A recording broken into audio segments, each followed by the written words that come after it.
Mr. Speaker, I rise today to address what is top of mind to Americans across the country. And that is the extraordinary economic and health hardship of the COVID-19 pandemic throughout this year. And the reason I decided to rise today is because we are here convening in Washington. And just a day or two ago, the Senate Majority Leader, Senator McConnell, decided to break the Senate. And he broke the Senate as there are thousands of people in Texas lined up for food lines. He broke the Senate while hospitals no longer have beds to house the sick. He broke the Senate and dismissed the Senate while 30 million Americans are on the brink of eviction. He dismissed the Senate when every single day, when we go back to our communities, people are asking us, where is there going to be help? Is there going to be a second stimulus check? Are we going to get the resources that we need? He broke the Senate. And in breaking the Senate, we are abandoning our people. Thanksgiving is around the corner, and there are millions of Americans that won't be able to afford a meal to eat, that don't know if they'll be kicked out of their home, that are unsure if they're going to have to quit their job to care for their child. And we are having entire bodies, and the Senate prides itself as one of the most deliberative bodies. They abandon them. The number of Americans living in poverty since May has grown by 8 million people, since just May of 2020. And according to a study from Columbia University, this rise in poverty has been concentrated in Black and Latino children and people. The CARES Act stimulus checks and unemployment benefits lifted more than 18 million individuals in the United States out of monthly poverty in April alone. But this number fell from 18 million to 4 million individuals in August and September after unemployment benefits were expired.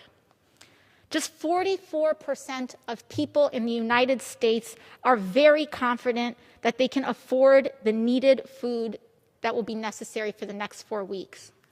That means the majority of people in the United States are not very confident in their ability to eat over the next 4 weeks, according to a new census survey data. And about 10%, or 3.5 million households, are not at all confident in their ability to eat the week before Thanksgiving, and the Senate broke. It is unconscionable leadership to abandon our people. And while we are arguing about negotiations and while we are arguing about points, people are going hungry.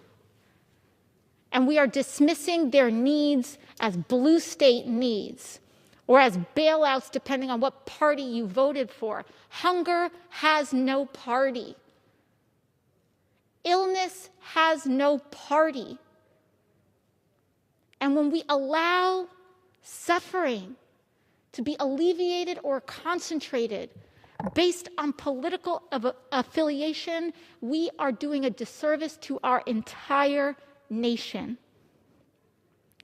This uncertainty in food reflects food hardship across the country. 5.6 million households with children struggling to put enough food on the table in the last 7 days. Landlords filed at least 43,500 evictions in 17 major cities from March until September. An estimated 13.4 million adults living in rental housing today, nearly 1 in 5 renters were not caught up on rent. Small businesses don't know if they are going to survive or exist in a month, in a week, in January. We cannot afford to wait for a new administration or another election or a political state of play. We need to get people help now, and the Senate broke. They broke. We are supposed to be here to work for everyday people. We are not supposed to be here to work for political donors or political favors or the powerful. We are here to serve the people who are most vulnerable all the way up to the top. But we start with the people most in need. Our country is going hungry. On the week before Thanksgiving, and the Senate broke. I don't care what party you are. It is an abandonment of our responsibilities as elected officials who are charged with acting in the public trust. The unemployment rate jumped in April to a level not seen since the 1930s and still stood at 6.9% in October.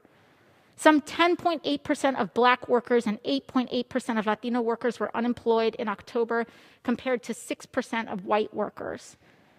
1.1 million Americans filed new unemployment claims last week. 4.4 million Americans are receiving pandemic emergency unemployment compensation, up from 1.4 million in August. Last week was the 35th straight week total initial claims were greater than the worst week of the Great Recession, and the Senate broke. I want to address some of the claims, because yesterday I said that we need to make sure that people get economic relief due to these shutdowns. And I was surprised to hear so many Republicans now concerned about how we're going to pay for it or using other people's money. But the Senate Majority Leader wasn't concerned about other people's money when he authorized a $4 trillion leveraged bailout for Wall Street in March. He wasn't concerned about where that money came from. He wasn't concerned about how we were going to pay for that. It is only when we are talking about relief for working people, for children, for families, for parents, for education, for healthcare, that all of a sudden we can't pay for any of these things. But when it comes to tax subsidies for private jets, we've got the money for that. When it comes to the endless appropriation towards more and more military spending, when we aren't even technically in growing elements of war, according to some people,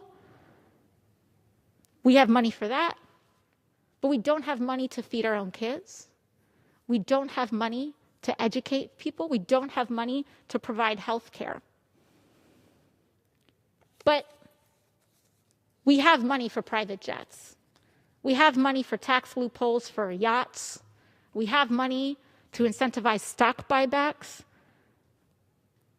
We have $1 billion to invest in research and development for a vaccine, which was proudly invested in, and a good use of public funds, just for pharmaceutical companies to take these publicly developed patents, or publicly developed drugs, rather, and then sell them back to the public at no discount, so we don't even get a return on this investment. How is that fiscally responsible?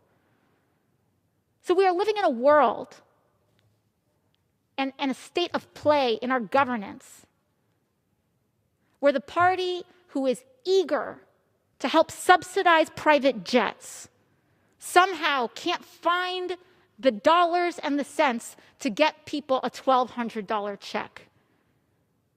It's unconscionable, and it's wrong, and the Senate broke.